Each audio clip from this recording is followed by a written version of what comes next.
That's what I like to do.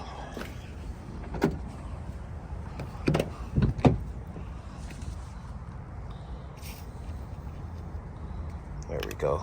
That's all the hinges right here. Yep, got all, yeah. Just let it soak in there. That's what I do. Might go take it for a ride right now, y'all. What y'all thinking?